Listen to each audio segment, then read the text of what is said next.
Lyon demain, le quart d'heure lyonnais, toute l'actualité chaque matin. Parce que Lyon demain se dessine aujourd'hui, voici l'essentiel de l'actualité. En ce mardi, nous sommes le 15 mars. La première étape d'amplification de la zone à faible émission, la ZFE, et son volet d'aide et de dérogation ont été adoptés hier en Conseil de métropole.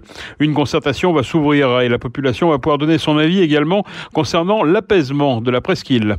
Une enquête a été ouverte après la pose samedi dernier d'une banderole sur la façade de Bayer à Vèze. À Saint-Pierre-de-Chandieu, 16 jeunes Ukrainiens ont pris le chemin de l'école dès hier, 10 jours seulement après leur arrivée sur le sol français. Le Russe Anatoly Karpov, sextuple champion du monde d'échecs, avait promis de venir à Lyon les 19 et 20 mars à l'occasion du championnat rapide de la francophonie. Mais en raison de la guerre, Anatoly Karpov est persona non grata. Une épicerie de quartier pas tout à fait comme les autres à découvrir dans cette édition, Mademoiselle Vrac. Et puis nous parlerons de la billetterie des Nuits de Fourvière qui ouvre aujourd'hui.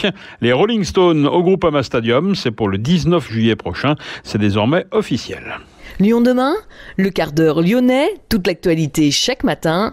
Gérald de Bouchon. Bonjour à tous, bienvenue dans ce quart d'heure lyonnais. La première étape d'amplification de la zone à faible émission, la ZFE, et son volet d'aide et de dérogation sont adoptés. Les véhicules les plus polluants seront interdits de séjour sur la ZFE à partir de septembre. Les véhicules particuliers classés critère 5 et non classés ne devront plus circuler dans le périmètre de la ZFE dès la fin de l'été. Les socialistes et la gauche sociale votent pour l'amplification de la ZFE en relevant que 70% des habitants de la métropole allaient bénéficier d'aide, de même que le groupe Synergie Métropole qui a obtenu la création d'un observatoire de la ZFE. Sans surprise, la droite et le centre votent contre l'amplification de cette zone et son calendrier, dénonçant le catastrophisme exprimé par les écologistes. Insoumis et communistes, eux, se sont abstenus. Une concertation va s'ouvrir et la population pourra donner son avis concernant l'apaisement de la presqu'île.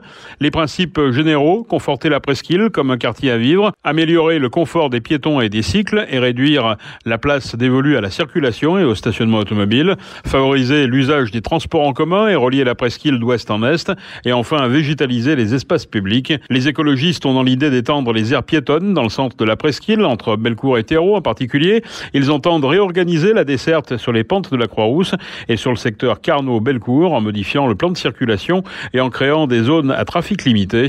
Des travaux qui devraient être menés entre 2024 et 2026. La concertation, elle, débutera au mois de juin prochain. Lyon demain, un site internet, du son, de l'image, un média complet pour les Lyonnais qui font avancer la ville. Une enquête a été ouverte après la pose samedi dernier d'une banderole sur la façade de Bayer à Vèze. On pouvait lire « Criminel ». Les activistes sont passés par la copropriété mitoyenne pour se faufiler jusqu'au toit du bâtiment. Le collectif Extinction Rebellion a signé cet acte. Il reproche notamment à Bayer de produire des pesticides dangereux pour la santé.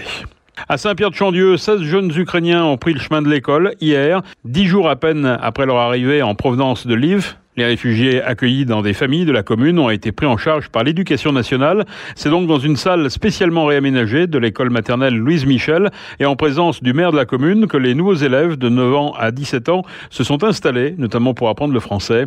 Dès la semaine prochaine, selon l'annonce du maire, certains pourraient donc intégrer le collège Charles de Gaulle à Saint-Pierre-de-Chandieu et le lycée Condorcet de Saint-Priest. Viendra ensuite la deuxième étape qui sera de les intégrer au monde associatif.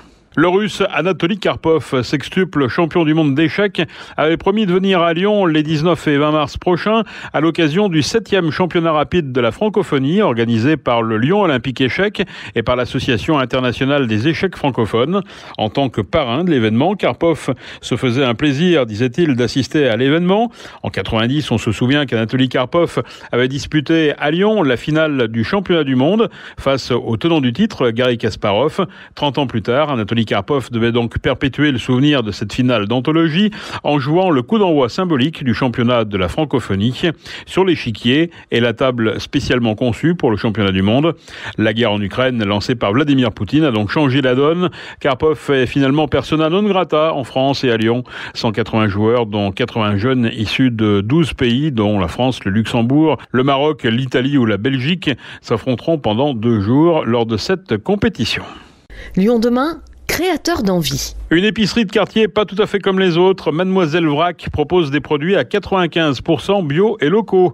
Sarah Boana est allée à la rencontre de Sylvie Diabaté pour lui demander pourquoi avoir choisi cette franchise en particulier. Je suis en compagnie de Sylvie Diabaté. Bonjour Sylvie. Bonjour. Vous êtes la gérante de la franchise lyonnaise de Mademoiselle Vrac qui a ouvert le 21 juillet 2021 dans le 6e arrondissement. Il s'agit d'une boutique qui propose une large gamme de produits, près de 600 références, allant de pâtes, riz, huile, condiments, café, jusqu'aux produits ménagers et cosmétiques, le tout en vrac, en quantité à la demande et sans emballage superflu. Alors avant de devenir gérante de cette boutique, à Lyon, vous avez étudié le droit, vous avez fait des études pour devenir juriste, puis vous avez travaillé 20 ans en tant que chef d'entreprise prestataire de services à Paris, puis dans le secteur immobilier. Qu'est-ce qui vous a mené à une nouvelle reconversion professionnelle dans le commerce ? Alors moi, j'aime bien dire que je fais partie de ces personnes à qui le premier confinement a fait un bien fou. J'ai pris conscience d'un tas de choses pendant cette période où on était enfermés chez nous. J'ai pris conscience de ce que je voulais et surtout de ce que je ne voulais plus. Pendant cette période, j'ai travaillé pour une association, je donnais un petit coup de main à une association à Lyon qui s'appelle Pour eux et qui tous les jours portait des repas aux SDF parce qu'en fait, il y avait personne dans les rues et on a oublié qu'il y avait des gens qui qui vivaient dans la rue et qui n'avaient rien à manger. Donc tous les jours, je faisais une part en plus du repas familial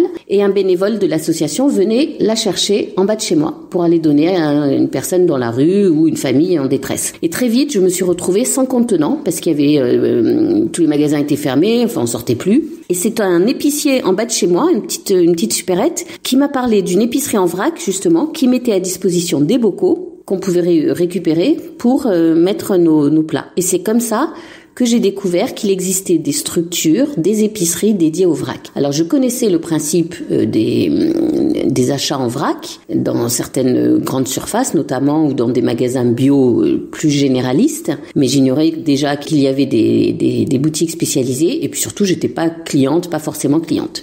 Et donc chez moi ça a été un déclic et je me suis dit voilà, c'est ça que je veux faire pour la fin de mon parcours professionnel. Est-ce que les métiers que vous aviez pratiqués avant, agent immobilier ou même professeur, c'est ça l'université, vous a mis en face de certaines réalités, peut-être notamment vis-à-vis de notre consommation? Et est-ce que ça a été l'un des éléments qui vous a poussé vers cette direction? Alors en fait, la réflexion s'est faite à ce moment-là, pendant le confinement, parce que moi, j'étais un pur produit de la société de consommation, mais vraiment, doublé d'une acheteuse compulsive. Donc je consommais énormément, j'étais de la génération, le plastique c'est fantastique. Vous êtes trop jeune, vous, pour avoir connu ça, mais moi je suis une ado des années 90, où à l'époque on communiquait de cette façon. La pub c'était le plastique c'est fantastique, on s'est mis à acheter de l'eau en bouteille plastique, on s'est mis à acheter tout un tas de choses jetables, on a découvert le sopalin, on a découvert les lingettes, tout un tas de produits inutiles et très polluants. Et de par mon parcours professionnel, oui, parce que comme j'avais quand même une certaine aisance, on va dire, forcément je me suis mise à consommer beaucoup et à consommer mal et jetable. Donc la période du confinement m'a vraiment fait prendre conscience de cette urgence à modifier mes habitudes de consommation. Qu'est-ce qui vous plaît dans le métier de commerçante et plus particulièrement avec Mademoiselle Vrac ? Alors, il y a deux choses. Ce qui me plaît chez Mademoiselle Vrac, c'est que quand j'ai pris le choix de changer de parcours professionnel, j'ai décidé de prendre une franchise parce que je ne connaissais rien au monde du vrac. C'est très lourd, la gestion est lourde, on a une grosse quantité de fournisseurs et donc il me fallait derrière une logistique et un appui. Donc j'ai trouvé la franchise Mademoiselle Vrac en les cherchant sur Internet. C'est une jeune franchise qui est née en 2017, qui a été créée par 2 sœurs et qui est en plein développement. Et moi, cette entreprise m'a plu parce que les magasins sont jolis, c'est féminin. Voilà, moi, ça me correspond tout à fait. Et ce qui me plaît dans mon métier, dans mon nouveau métier de commerçante, c'est d'avoir un rôle un peu éducatif. Je savais bien, en ouvrant une franchise, un magasin de vrac, que j'allais avoir des clients déjà adeptes du vrac, qui connaissaient déjà le principe, mais j'avais envie aussi d'avoir un rôle éducatif, d'apprendre aux gens qu'on pouvait consommer différemment, et ça m'arrive tous les jours. J'ai tous les jours des personnes qui viennent découvrir le magasin, qui ne connaissent pas ou qui connaissent très peu le principe du vrac et qui sont surprises de découvrir qu'on peut acheter de la confiture en vrac, de la lessive, du gel douche, enfin voilà, tous les produits du quotidien. Est-ce que quand vous donnez vous prodiguez vos conseils à vos clientes, du coup soit qui sont déjà entre guillemets, ce sont des clientes averties, soit quand elles découvrent le vrac, vous leur apportez votre expérience personnelle et votre point de vue du coup, comme vous disiez, vous étiez un pur produit de la société de consommation. Est-ce que ça vous fait de vous une commerçante plus aguerrie? Oui, parce qu'en fait j'ai fait vraiment un virage à 360 degrés. J'ai complètement modifié ma façon de vivre et de consommer. Et ce que je vends au magasin, je l'utilise moi-même.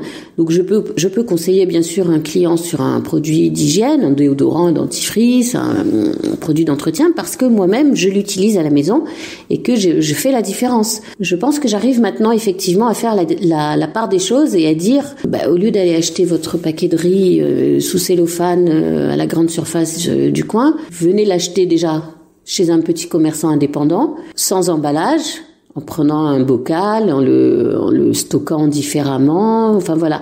Comme j'ai changé moi-même ma façon de vivre, forcément j'arrive à mieux conseiller. Est-ce que le fait, par exemple, d'avoir fait du droit ou toutes ces, des métiers qui sont déjà un peu au contact avec les gens, ça vous permet en fait de créer une véritable relation avec vos clients? C'est que les gens qui viennent chez moi il y a une bienveillance quelque part, parce qu'ils se disent je vais changer de vie. Hier soir j'ai eu un jeune couple, des jeunes étudiants, ils sont venus, ils m'ont dit écoutez voilà, on vient parce qu'on veut changer notre façon de consommer, on veut passer au vrac, et j'adore ça. Donc j'ai pris le temps, je leur ai expliqué, et c'est une relation saine, c'est serein, tout le monde est là et on a la même envie. Dernière question, quel conseil vous donneriez à une personne qui veut commencer le vrac, enfin la consommation avec du vrac? Alors il y a juste 3 mots, venez me voir, c'est tout. Venez les mains dans les poches, venez comme vous êtes, comme disent les autres. Venez, il n'y a pas besoin de s'angoisser en disant mais il me faut des bocaux, il faut que je m'organise. Non, vous venez, vous faites le tour du magasin, je fais visiter, ça me fait très plaisir d'expliquer. Et vous trouvez tout sur place. Il y a des petits sachets en craft, il y a des bocaux, il y a des emballages réutilisables. On n'a pas besoin d'arriver avec tous ces contenants. Alors merci beaucoup Sylvie Diabaté d'avoir été au micro de Lyon Demain. Merci à vous, bonne journée. Donc je vous rappelle, Mademoiselle Vrac est une boutique située au 15 rue de 16 à Lyon, dans le 6e. Donc n'hésitez pas, comme l'a dit Sylvie Diabaté, n'hésitez pas à venir la voir et d'y faire un tour. Sylvie Diabaté au micro de Sarah Boana. Avec l'arrivée du printemps, les pollens sont de retour. Pour cette semaine, le risque d'allergie est qualifié de modéré pour les pollens d'Aulne, qui sont en phase descendante, et de Fresnes, en phase ascendante dans le département. C'est ce qu'indique le bulletin hebdomadaire du Réseau national de surveillance aérobiologique. Le risque est qualifié de faible pour les derniers pollens de noisetier, ainsi que pour les pollens de cyprès, de peuplier, de saule. Les pins commencent aussi à polliniser, mais ce ne sont pas des pollens allergisants. La billetterie des Nuits de Fourvière ouvre ce mardi à midi. 59 jours, 12 créations, 7 coproductions.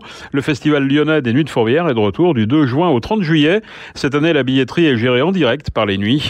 On peut réserver ses billets sur Internet, sur le site officiel, en mode physique au pavillon de l'Office du tourisme Place Bellecour, du lundi au samedi de 11h à 18h, ou par téléphone aux mêmes horaires au 04 72 32 00 00.